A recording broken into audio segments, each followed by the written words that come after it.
Thing, okay, but we want to get going. We're going to give Jonathan as much time as possible. I want to thank Jonathan for coming and being willing to share this stuff with us. You guys hear us pray every, I think, other week or whatever it is for Williams Place Medical Clinic and Charles DeMarco. Your life's the umbrella. Jonathan will tell us a lot more about that. So, I'm going to let you go. Thanks.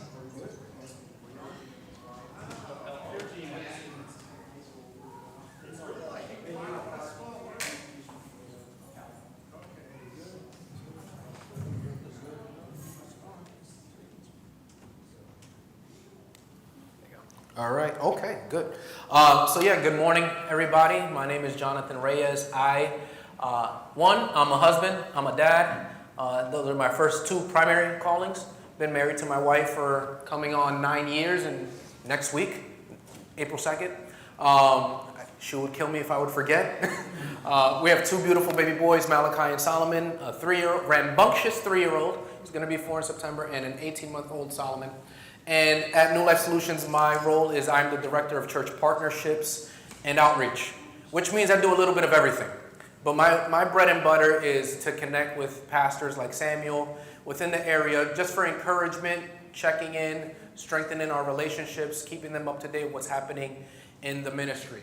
So our mission, you guys probably know, is to protect the unborn, share the gospel, transform our communities one life at a time. We understand we're not a local church. We understand that we are on the front lines to save unborn children. But the reason we save unborn children comes from our biblical convictions. And with that, we understand that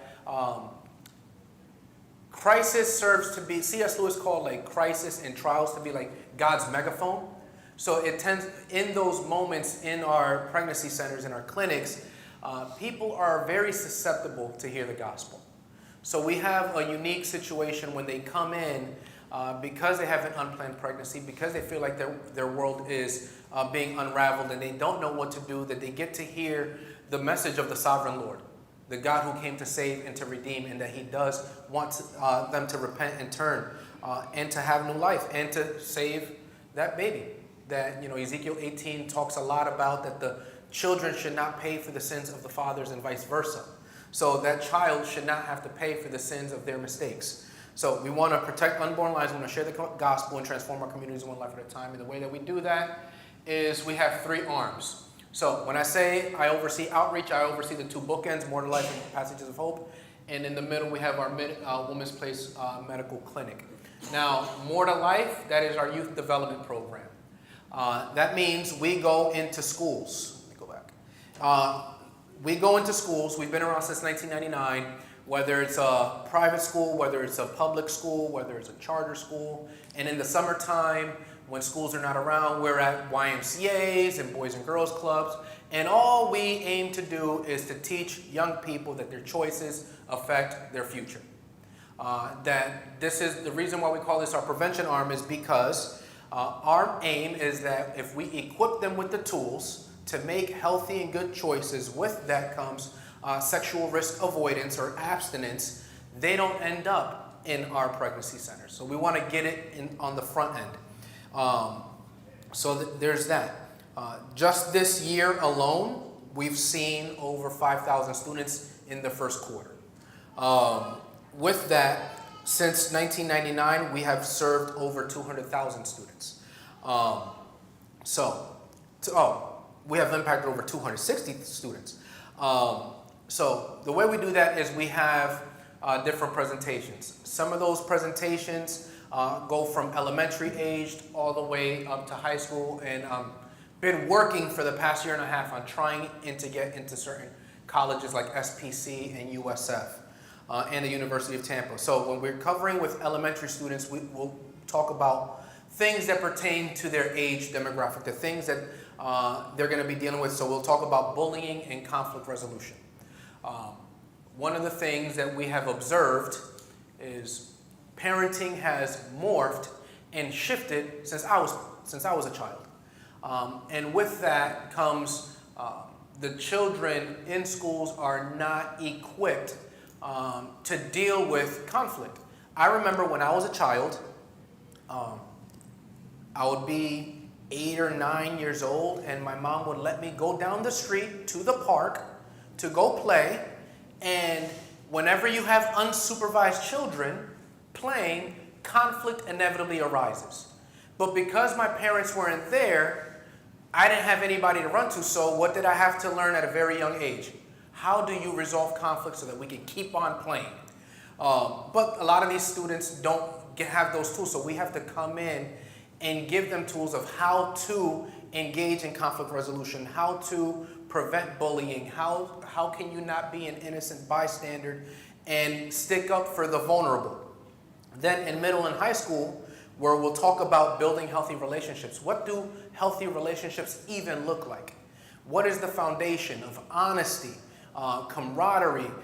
You have things like trust.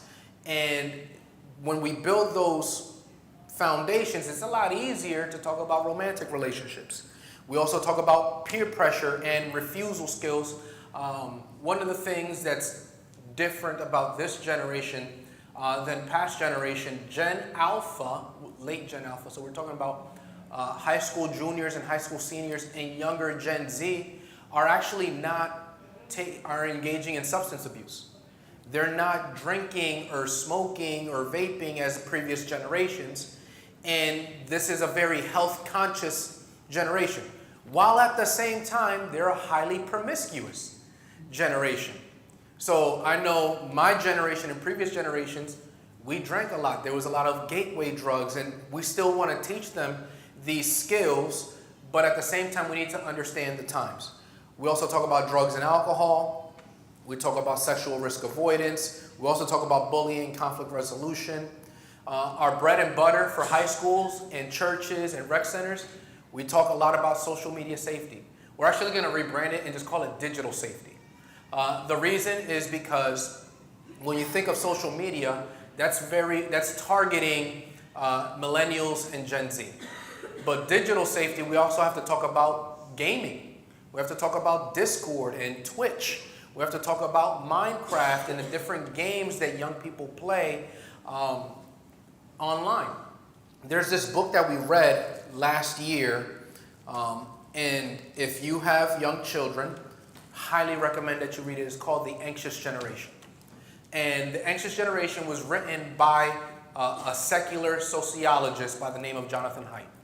And he talks about Jesus in the Sermon on the Mount in the book, but his thing is we're living in a time where children are more emotionally fragile than ever. They're more anxious than ever, but they also have the highest access to information ever. And with all of that, you would think that the world is getting better, but the world is getting worse.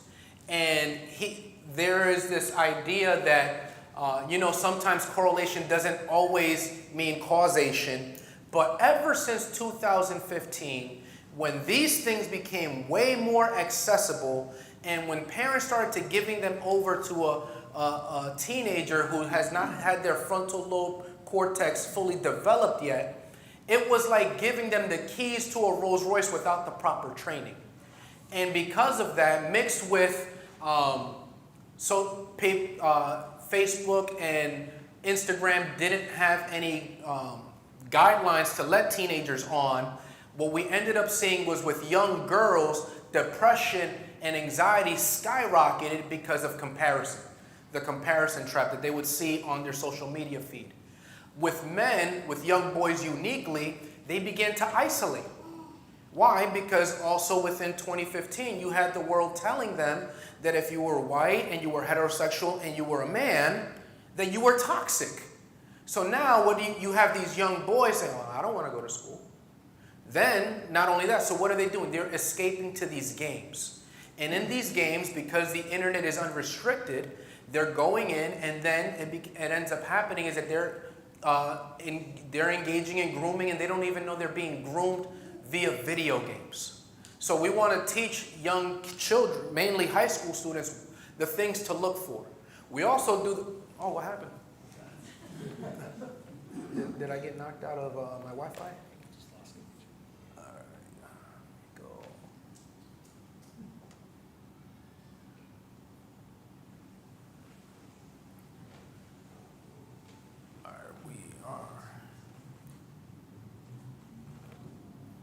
we're good.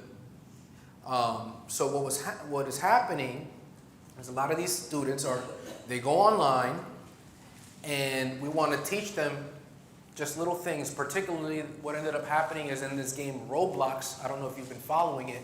Roblox is a game that's targeted towards 8 and 9-year-olds. But what they were finding out is that you have 30-year-old men in the games grooming these children, plotting, scheming to get an advantage. Oh, let's go meet at a park whenever your parents are not around. And now you have child predators unfiltered on these games. So not only do we teach that to the kids, we also want to come into churches, and we do a lot of community events where we want to give parents the ins and outs. And then there's a lot of things you can do. If you didn't know, you can talk to your internet service provider, and they can tell you how to put certain restrictions on your own Wi-Fi. Like I know with Spectrum, you can go on, if you access the router, you can disable certain devices between certain hours of the day. I know your teenagers are not going to like that, but if you can go in and say between the hours of 3 and 6, because when I want them to come home, I want them to do their homework, none of their devices are going to have access to the internet. That means even if they turn on their Xbox, even if they're on their phone, they can't use the internet. You can also get in contact with Verizon or AT&T and even do the same thing with their phones as well. That's free information for you guys. I used to work for Verizon, that's how I know. We also talk about goal setting in the future because, again, we want young people to have the tools to make healthy choices. So we want them to start thinking about their goals from a young age, at least 15. Because before you know it, high school is over. By the time you know it, you're in college. And if you go into college unsure of what you're studying, you're setting yourself up for success. You're setting yourself up for failure. And the faster you know what to study, and there's parents, this is for you as well. If you are paying for it, don't let them study things that you know is not going to have a good return on investment. You pay for it, you can dictate what they need to study. And then I had basically, I'll tell you, my wife's best friend, that's what her parents did. They said, hey, we're paying for college. Make sure you get a degree that's useful. If you want to go to your master's, however, and you want to study whatever you want after this, by all means. But we're paying for this, so we have a say in this. We also talk about resilience. So resilience is a new one, again, because children, young people, are very emotionally fragile than before, and we want to equip them for the workforce. There's studies out there that Gen Z is unhirable.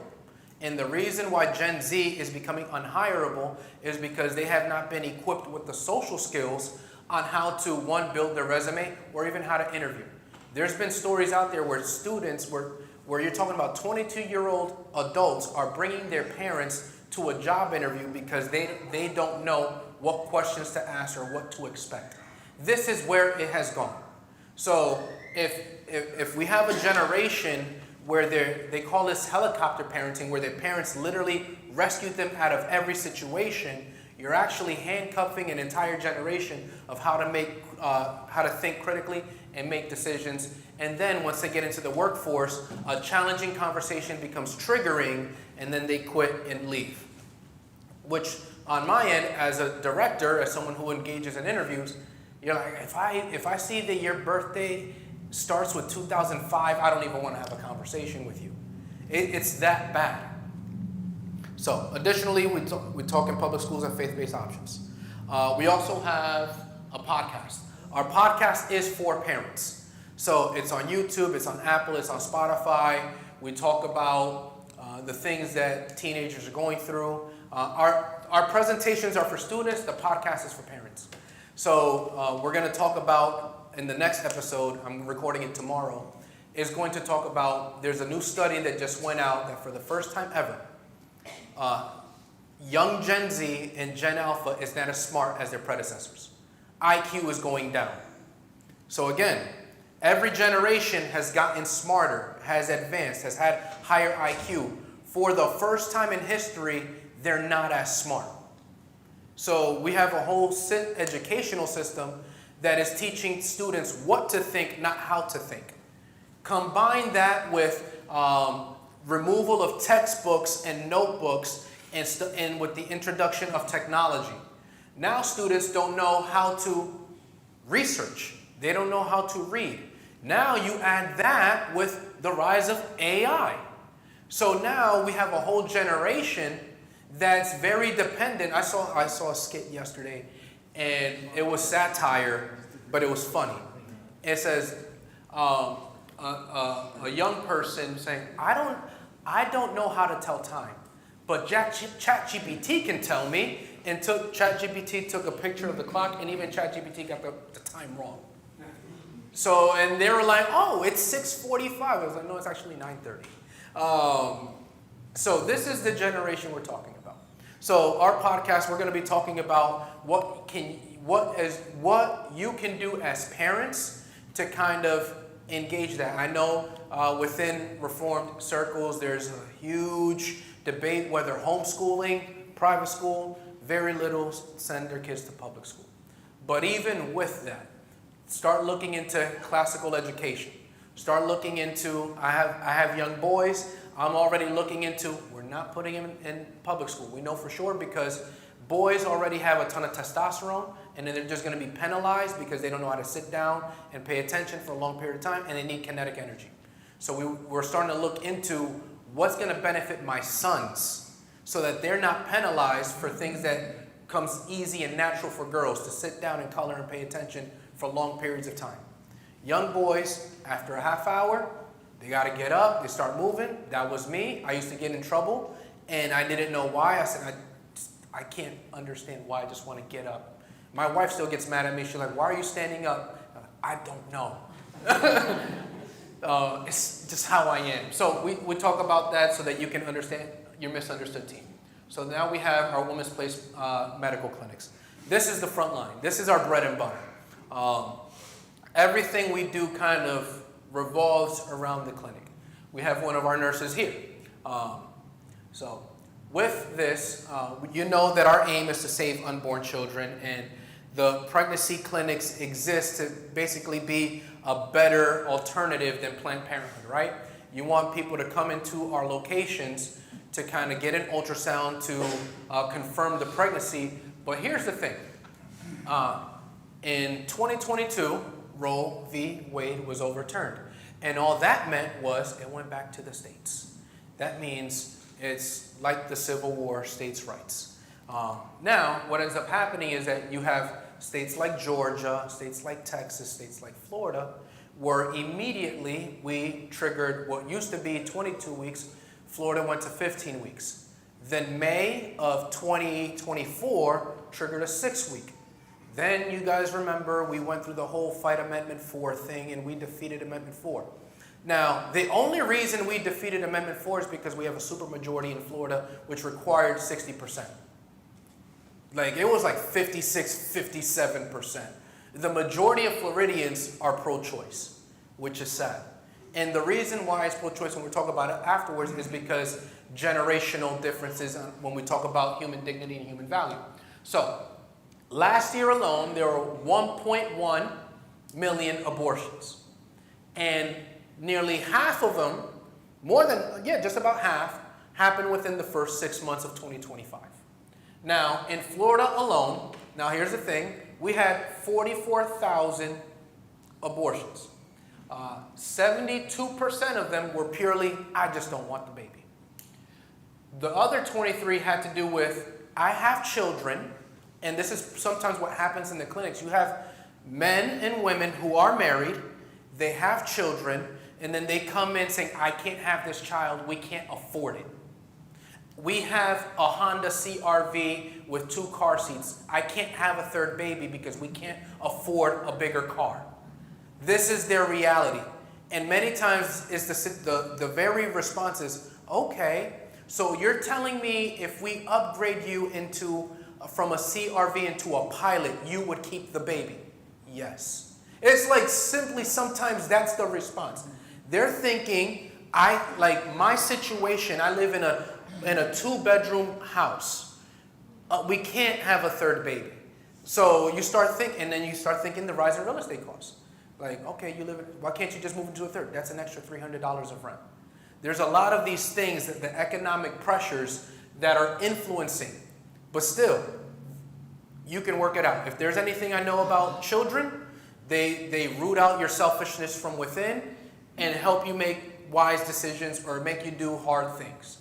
The rest are my mental health.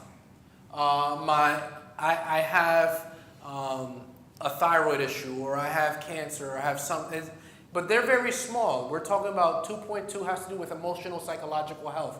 1.4% physical health that's not life endangering. Then you have fetal genetic tissue. Then you have life endangering with it may be an ectopic pregnancy. They may find out that the baby has Down syndrome. Like now they want to play God. Then you have the issues of rape, incest, and human trafficking.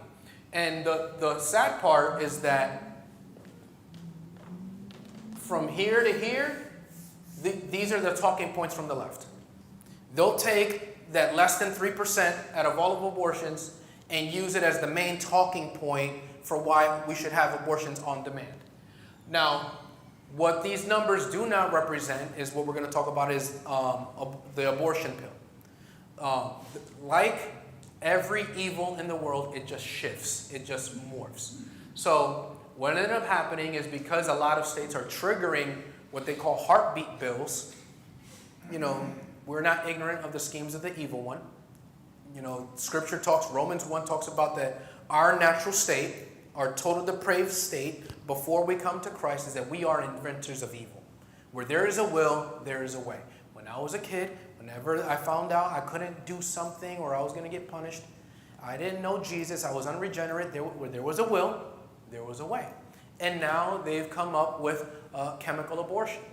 And we have situations where what this pill does is you have the first pill, which is mifepristone. Am I correct? Is it mifepristone the first one?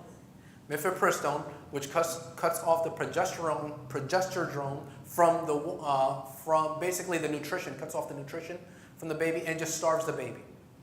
And then the second pill, if needed, is misoprostol, which basically puts the woman into labor. And that second pill has about an 11 or so-ish percent, correct me if I'm wrong, where 1 in 10 women end up in the ER at risk of hemorrhaging. So now they're bleeding uncontrollably, they're in pain, they can't take it, they end up in the ER, and then they're also being told not to tell the doctors what they just did. They're just telling them, I'm bleeding, I don't know why. The reason why they do this was just on the news this weekend. There is a woman in the state of Georgia who is now being prosecuted for murder. And the reason she is being prosecuted for murder is because she took these abortion pills at 6 months pregnant, and they only recommend it for the first 2 weeks. And she was 6 months pregnant. She went to the ER. They gave birth to the baby. The baby was alive for an hour, and then the baby died. This is in Georgia. And now this woman is being charged with murder because they found out, and the only reason they found out is because they found her house and they found the pills with her name on it with the medication. So now this woman is being charged with the murder of her unborn child. Well, now the baby survived for about an hour. And now what's ended up happening is that most people, so to the men in this room, there are certain medications, if you're suffering from hair loss like I did, or other issues pertaining to men, they have a lot of commercials out there saying if you want your hair back, like Hims, for example, if you go on, they can send it to you by mail, but you still need to talk to a physician. You still need to talk to a nurse. And even with that has safeguards. But for these pills, they just go online, they order the pills, don't even have to talk to a medical professional, get them sent to their home discreetly, no direction. All the directions is take this pill first, and then 72 hours take the second pill. That's all it is. Now they just do it within the confines of their home. And remember what I said, 1 in 10 at least end up in the ER. So they're suffering in silence. And then what ends up happening is because we do abortion pill reversal at our medical services, where they come in, they took that first pill, and there's an immediate sense of grief, immediate sense of shame, immediate sense of guilt. Oh my gosh, what am I doing? They look up abortion pill reversal. They find our clinic, whether it's by ChatGPT or Google. They come in, they disclose what happened, and what we do is we just prescribe the progesterone to be put back in the system. Now, with that, we've saved about 300 some odd babies since that, but that's not always the case. It's not a guarantee. The more time that passes, by the time we reach it, the risk of efficacy weakens. So if they come in at that 72-hour mark, we can't, so we've had instances. Now think about this for a second. Now you have a woman who comes in, has a change of heart, wants to save her baby, only to find out that she was too late. Now remember the woman in Georgia, she wanted to kill her baby. This woman wanted to save her baby and was too late. Now she's dealing with the aftermath and the trauma. I killed my baby. I tried to save it. I was too late. Bait and switch from the culture. So not only do we provide abortion pill reversal, we do free pregnancy testing, STD, STI testing and treatment, abortion pill reversal. We have a 24/7 nurse chat. So what ends up happening is, because we're open Monday through Fridays during certain hours, what happens at 9 p.m.? What happens at 1 a.m. in the morning? What happens on the weekend? If they go to our website, there is a live chat. They're not talking to an AI chat bot. They're talking to a real live nurse over the weekend, and we can get them on the books, and then they can come in first thing Monday morning. Then we also offer free mental health counseling. This was something that we did before. Then for cost reasons, we couldn't do it. Then we got a grant this year, and we're starting it again. Because just think about that trauma that the young woman is facing. We have support groups for post-abortive care, but that's not enough. They need to go process this grief with a trained professional, and it's a Christian counseling as well. And then we also provide free ultrasounds, free well woman care, prenatal and parenting classes, and community resources and referrals. Throughout all of our medical clinics, just last year, 321 babies were rescued from abortion. Whether it was abortion pill reversal, or whether they came in unsure, we use terms like abortion-minded or abortion-determined. Our North Tampa clinic is literally next door to an abortion clinic, so sometimes they may go in there, and then if they're not sure, so they come in to ours to get a second chance, and then they get an ultrasound. Like 98% of the time that they actually view the ultrasound and hear the heartbeat, they want to keep the baby.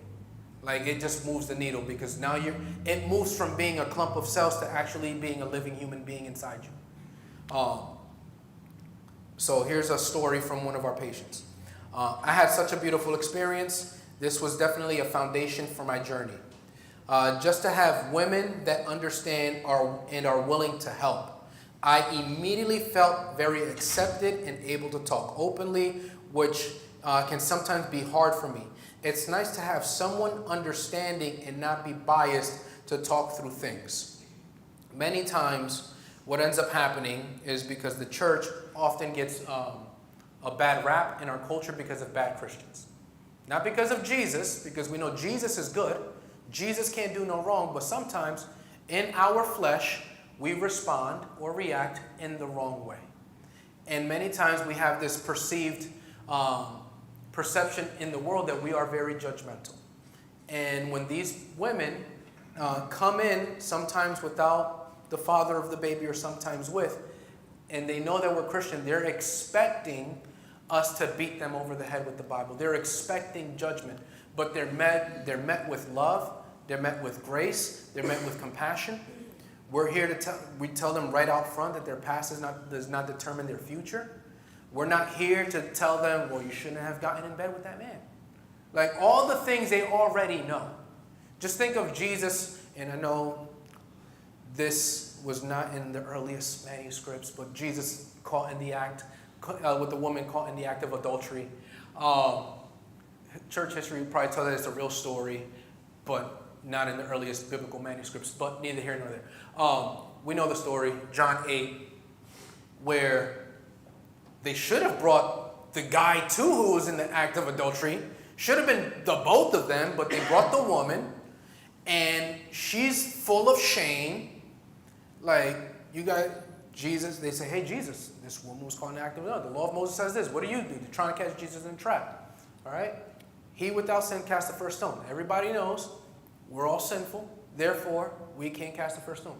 Jesus, if he wanted to, could have stoned her. And he would have been just doing so. But he didn't. He looked at the woman, go and sin no more. That woman was already broken over her sin. She was already caught. And he told her, go and sin no more. And many times the women who come through our clinics are feeling that same weight. They don't need to be told that what they did was wrong. They already know. What they need is hope. And the gospel is what offers hope. So, chemical abortion. Approved up to 10 weeks from the last menstrual period. So, gestational period. So, 40 weeks after would be their due date. So, it is approved for 10 weeks. But remember, the woman in Georgia took it at about 20 weeks. They said estimate between 20 and 23 weeks pregnant she took these pills. It's a 2-pill regimen. First pill, mifepristone, blocks progesterone, cuts off natural nutrient supply for the baby. Second pill induces contractions. First pill is to be taken at the abortion clinic if they were to offer it at the clinic, but now they're taking it at home. Second pill is taken at home 24 to 48 hours. Here's a website. This is a screenshot from a real website. A safe, it's not safe, but a safe at-home abortion is here. So, over 72 websites to order abortion pills by mail sometimes are out of the country. Like they just order them, comes in very discreetly in the mail. They say it's safer than Tylenol. Do 1 out of 10 people who take Tylenol end up in the ER? No. So is it safer than Tylenol? No. No in-person visit. No medical oversight. No confirmation of viability or gestational age. A lot of these women just think about this. Sometimes, to the ladies in the room, sometimes your cycle may be late. I have a wife. Sometimes it's late. And the first thought when you're late, if you're active, you know, oh, am I pregnant? So now, for the states that have like restrictions like ours, they just call them period pills now. They're not even calling them abortion pills. Because they say, hey, if your cycle is late, this will trigger your cycle. So now sometimes they're taking these pills without talking to a medical professional, to a doctor, and they're doing harm to their body. Increased physical dangers, emotional dangers, and trauma. So you have physical trauma. 39% of second trimester chemical abortions end up in the ER. That's what happened to the woman in Georgia. And they will need a surgical follow-up due to hemorrhaging or an incomplete abortion. What happened in Georgia over this weekend, you can look it up. It's on CBS. This is going to be another thing that's going to rile up the left to fight for women's health care, because now she's being prosecuted for murder for something that should have been her choice. But we're talking about a baby that she gave birth to that was alive for an hour. 22% greater risk of ER visit for any reason. Undiagnosed ectopic pregnancy complications. Again, they're bypassing all. They don't know their body. They don't know if they are at risk for any of these things. If one is anemic or has issues with clotting, the hemorrhaging associated with chemical abortion can be a significant issue and also can be potentially life-threatening. Complication rate is 4 times that of a surgical abortion. At least you go under anesthesia. Well, you don't remember.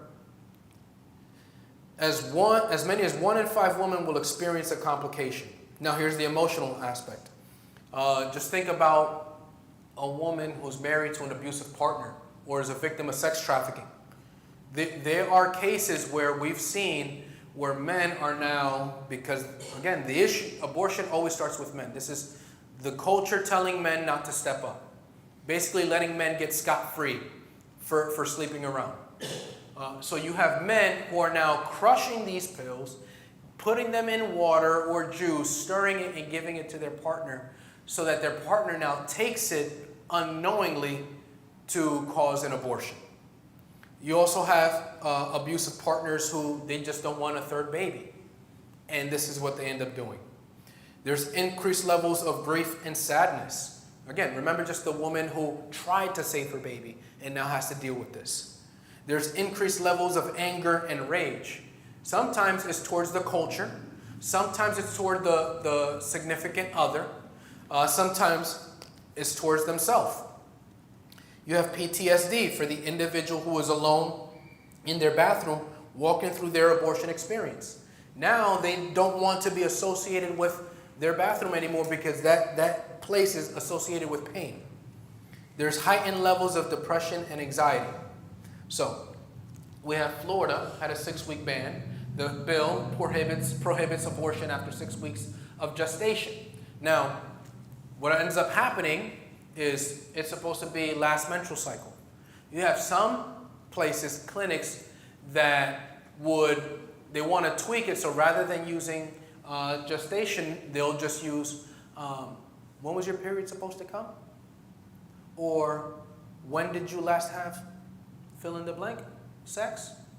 And then they'll try to track it from that because it buys them an extra 2 weeks. This is, again, inventors of evil trying to bypass the system. So the abortion industry's response is abortion providers are now sending women out of state. We've had this here. There's a Tampa Bay abortion fund where people are putting their money together as freely giving their money to pay for somebody to go to DC, to go to New York, to go to California, to go to Maine, wherever they're at in their stage in their pregnancy, to go get their abortion if there's a restriction in their state. So the average client cost is about $2,680. That's about 1 week for a family of 4 at Disney. Maybe less. The flight average about $840. Sometimes they pay for not only just for them, but also for their partner, so they get like a free vacation. Hotel, $443. Ride shares, their Ubers and Lyft, $142. The abortion procedure, $650. Additional costs, maybe childcare, food, gas, itinerary, $606. Procedure ranges from $650 to $4750 depending on the trimester. And they're not even, we have abortion clinics and abortion providers happily paying for it. Then meanwhile, at New Life Solutions, just for us to provide counseling options, $250. All services are free. We give free counseling, a free ultrasound.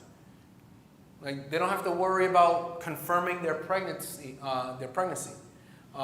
Free abortion pill reversal, free 24/7 nurse check, free consultation, free mental health counseling, free resources, free parenting education.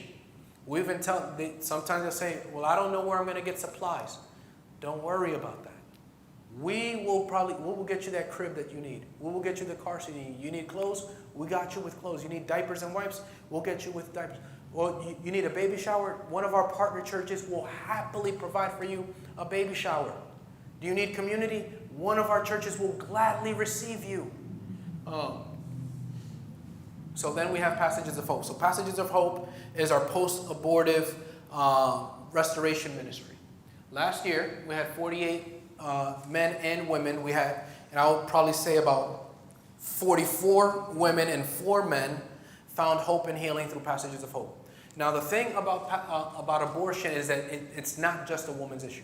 It affects men just as well. There was a TV show on HBO that kind of highlighted this unintentionally. The TV show was meant to liberate women, but what ended up happening was a reverse effect. It was with Adam Driver, and even it went viral.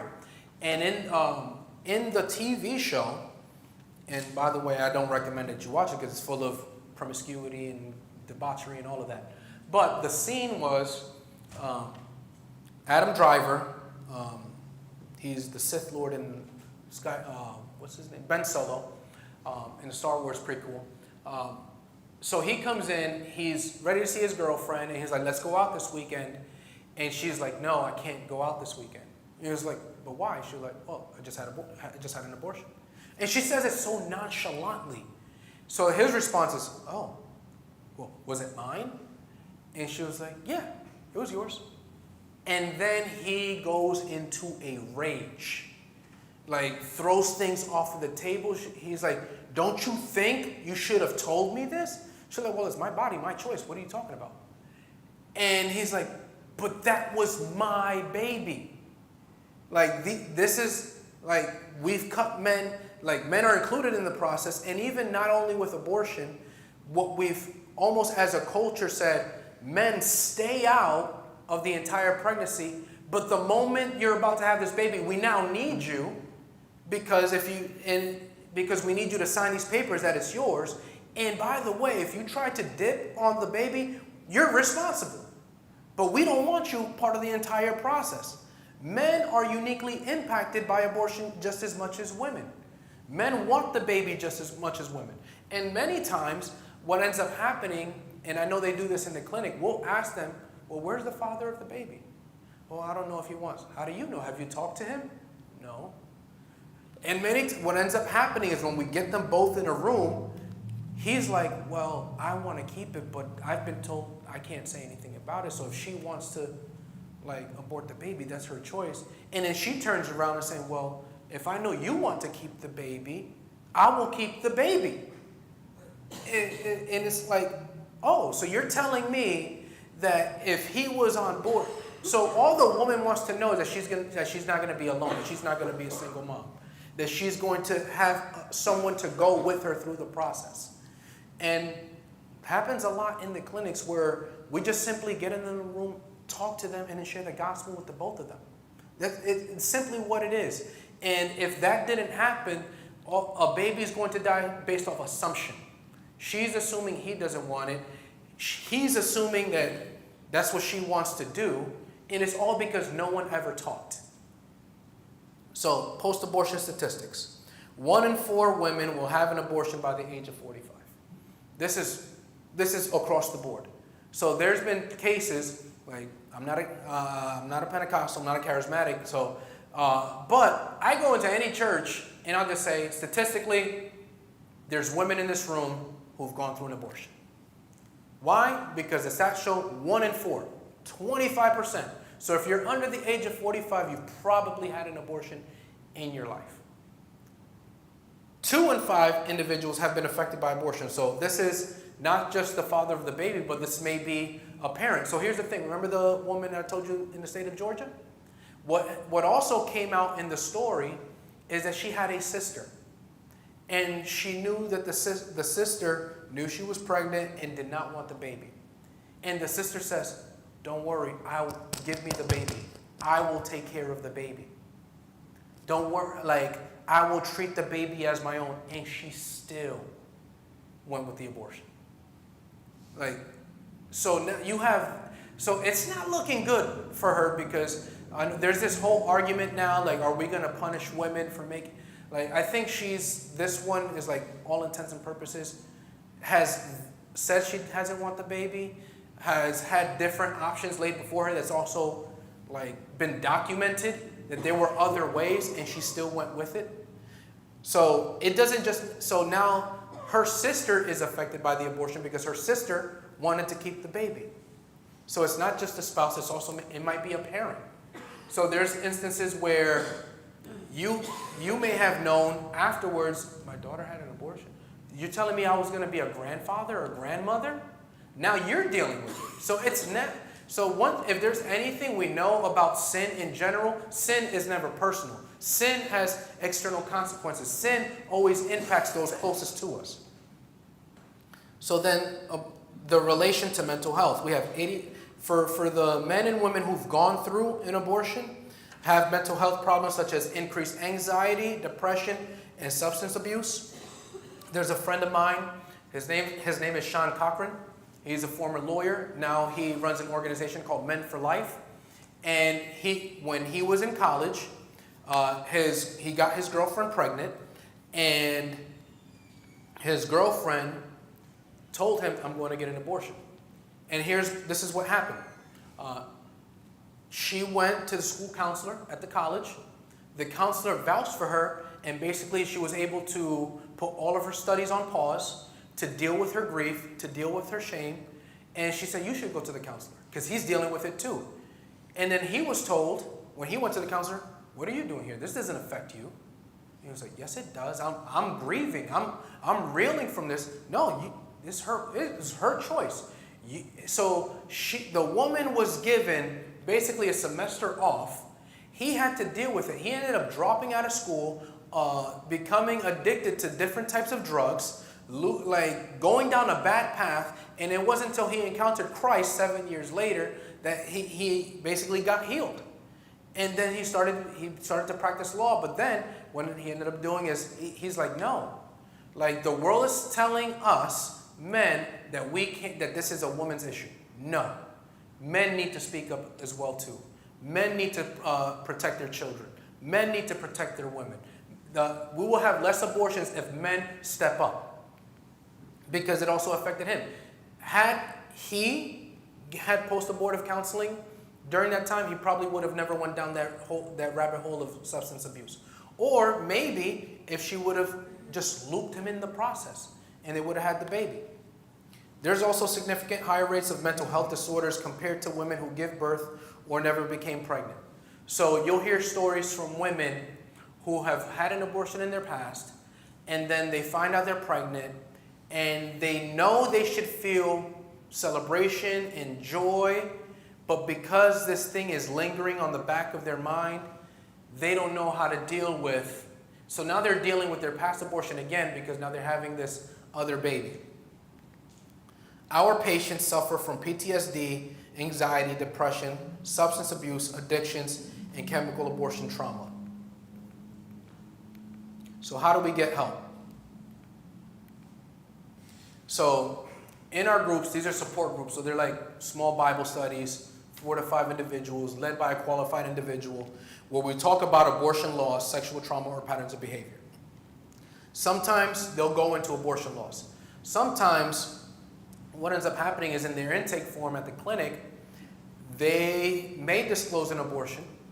They'll disclose it, but they're not ready to talk about it. And so they'll go into, because their abortion was also connected to maybe rape or sexual abuse, they'll just go to the group that said, oh, you guys have a sexual abuse group? Okay. But we still end up talking about abortion in that group, and then what ends up happening is then they go into the abortion laws group afterwards. Or maybe they're recognizing, oh, we need a patterns of behavior issue because I just have this constant issue of making poor choices, and I need to know why.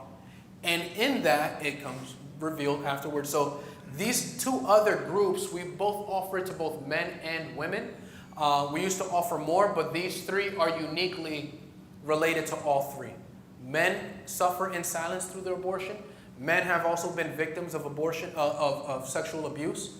And men also battle with different patterns of behavior.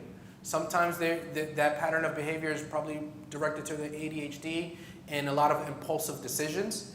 But there's a lot of things you need to start wondering, or is their decision stemmed from their father abandoning them when they were a child? And now they just have this cycle. And we just want to break that cycle of brokenness. So what we do is we put them in groups. Ideally, what we want to do is churches to offer the groups, these groups out of the church. Sometimes we offer it in homes. There's been times where we've tried to explore doing it in the clinics because that's like a neutral location for some of the women. But we want the church to lead the front lines with these groups. One, it's just an easy open door for unchurched, dechurched, sometimes non-believers to step foot through the church. We tell them up front that you're going through a 9-week Bible study. And the Bible study, if it's for abortion laws, for women is called Forgiven and Set Free. For men is called Reclaiming Fatherhood. So we're going through a Bible study, so you're going to be confronted with God's Word. We know the Word of God is living, is active, it cuts, it pierces the soul and the spirit, bone from marrow. It convicts, it brings life. So we know that as they're going to be confronted with God's Word for 9 straight weeks, that they're going to be confronted with the gospel. We can pray that God would soften hearts and open eyes, and they respond to the gospel. Through that, and we've seen instances that they get saved before, and that's why they get coming in. Sometimes they get saved in the process, or maybe it's at the very end, because at the very end, we're talking about what does a life that that reflects being set free and being forgiven actually look like? Same thing for the men. What does it look like to reflect the fatherhood of God to your children? So here's our impact from 2025. Just last year alone, we saw 16,000 students equipped to make healthy decisions. We saw over 1,300 individuals make a spiritual decision, whether they're going to decide, I said yes to Jesus in the past, but I'm not connected to a church. I'm committing to go to church.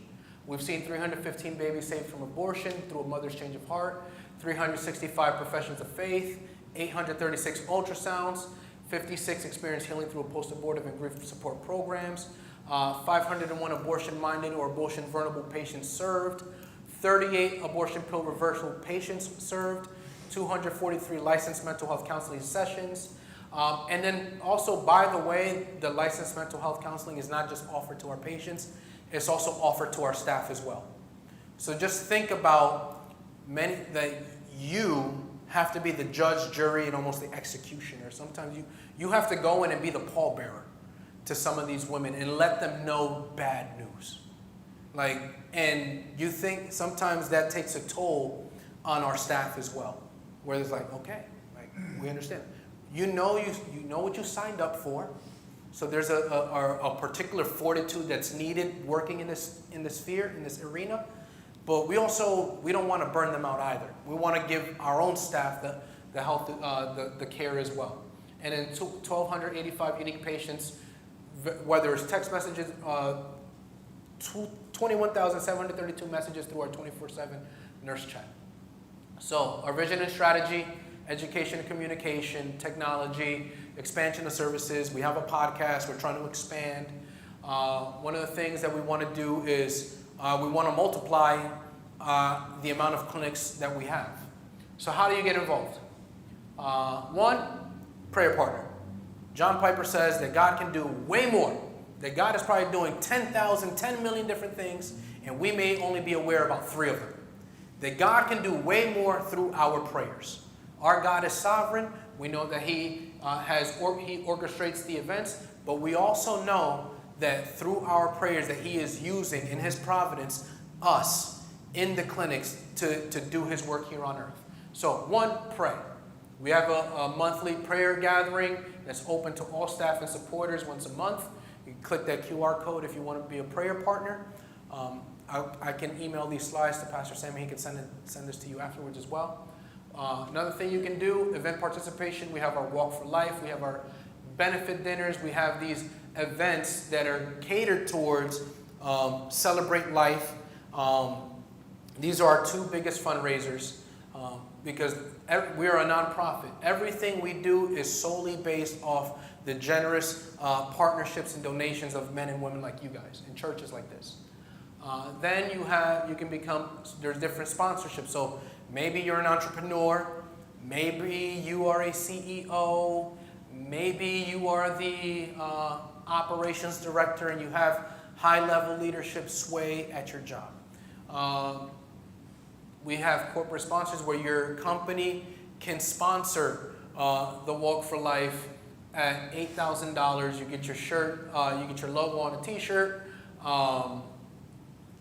You're on our website. It also funds a lot of babies getting saved, ultimately. There's Premier, $4,000, and then community sponsorships at $2,000. Those are different sponsorships. You as an individual can become a fundraising walker. So what that means, if you go to our website on iwalkforlife.com, you can register, you can create a profile online, and then with this link, as you meet friends and family, you can basically, at your job, on social media, whatever, say, hey, are you passionate of saving the lives of the unborn? Yeah? Would you consider donating? Here's the link. And then they also offer not just through credit card. If I were you, ACH bank transfers are the best because it's only 25 cents compared to, so if you want to donate, for example, if you want to donate $100, it's $100 with 25 cents surcharge or 30 cents surcharge. If you do credit card, it's $100 plus 3% credit card fee and all of that. So it's a lot cheaper just doing a bank transfer. So how do you get involved? You can also volunteer. You can serve as an ambassador. There's a lot of volunteer opportunities in our clinics. You can, if you're post-abortive, I'd love to talk with you, get you in one of our groups. Then for the sole purpose is so that you can facilitate these type of groups as well and offer hope and healing to men and women. And then you can donate items. All the items must be brand new, unworn. So clothes, you can drop them off at our headquarters, or we can coordinate a time where you can drop it off at the clinic as well. And then be a courageous partner. This is you as an individual just being a partner who's committing to supporting us financially once a month. So what I want to do is give a recap. Oh, so wait. For the recap, generational perspectives, because this matters a lot. Because whenever we talk about saving the lives of unborn children, a lot of times what I've learned specifically when it comes to issues that we deem political, we talk past each other. We sometimes use the same words, but we operate off a different definition. So a lot of things get lost in our communication. So what ends up happening, so the questions that different generations ask, so the baby boomers will say, what do you believe your generation's legacy should be when it comes to protecting the most vulnerable? You're thinking about legacy. Have you noticed how medical technology now shows the humanity of the unborn earlier than ever before? Gen X, should convenience or circumstance ever determine whether life is protected? Do you think abortion is more about choice or about lack of support and resources? I'm a millennial, so do you think our culture supports women enough to choose life in difficult situations? What role does mental health and trauma play in the conversations about abortion? Gen Z, if science says life begins at conception, how should that impact the way that we think about abortion? With today's technology showing a baby's development so clearly, how should that shape our conversations about life? Gen Alpha, why do you think every baby should get the chance to be born? Why or why not? What do you think makes someone a person? So now we want to distinguish personhood from humanity. Going back, what do you think every person? Do you think every baby should get the chance to be born? Why or why not? They're literally thinking this. It's like, if you're telling me that this baby, that their parents are going to abandon them, they're going to end up in the foster care, they're going to end up in cycles of drug abuse and addiction, and this is what their life is going to be like, it's better that they don't even exist. That's how they're thinking of it. Or they'll go into, yeah, it's a human, but it's not a person. It doesn't have brain waves. It doesn't feel. And it's like, oh, okay. So my apologetic response is, so the person who is on life support, at the hospital, they have brain waves, but they're unresponsive. Is that not a person? They can't feel pain right now. Should we kill them? And that's a whole argument in Canada right now, that the doctors can make the decision without talking to the family. That's in Canada. Those are our northern neighbors. That's a conversation that's being had. So when you're talking about this issue, you have to think about these different questions that pertain to different generations. Like, these questions are meant to cause, so maybe you have a pro-choice baby boomer. Like, what's your idea of legacy? Do you want your generation to end with you? Do you want to think about the next generation? You want to start causing people to think. Convenience is also a big one. So I want to do a recap video. Kind of highlights everything that I just talked about in about 2.5 minutes.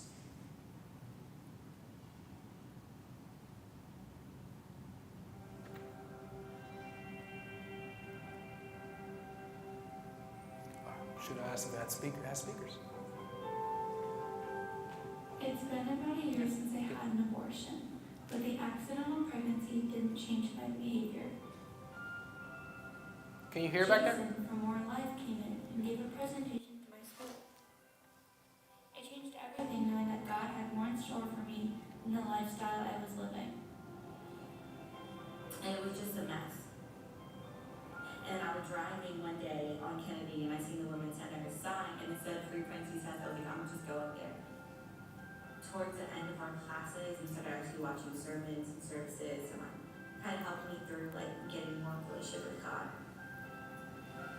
I walked into one place that day, honestly, I probably would have just bought a test at Walmart and not really thought it clearly, just like our main portion, getting over with.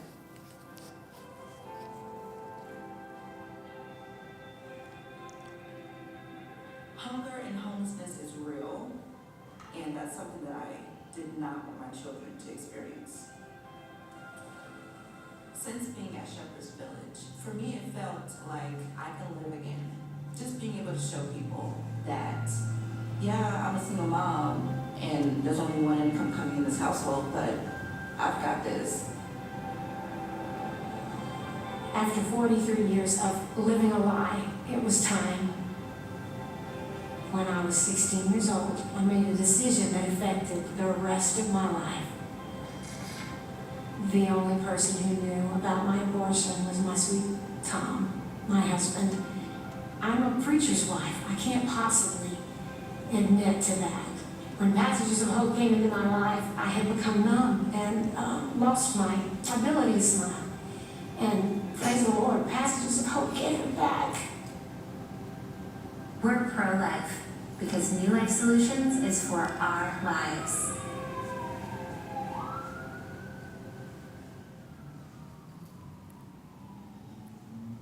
Any questions? A lot of heavy stuff.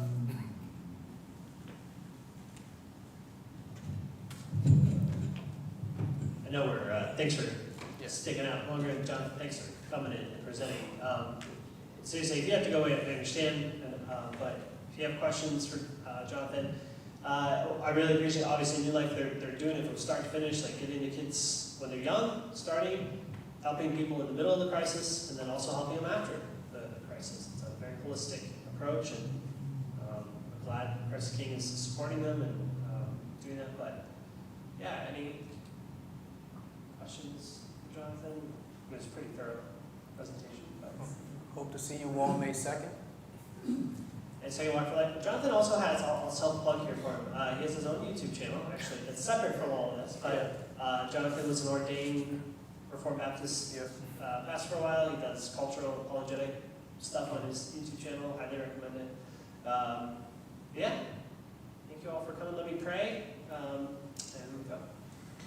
Heavenly Father, we thank you very much for your mercy and grace, and we thank you for using New Life Solutions and people like Jonathan and all the nurses involved and the Charles DeMarco and just so many people, Lord, that are involved in this ministry and trying to protect the most vulnerable, trying to save lives, and then trying to help people through these things and get them plugged into churches and to help support churches in their ministries. And Lord, we thank you for the hearts of these people, and we ask, Lord, that you would bless them and provide for them. And we pray all this in your Son's most holy name. Amen.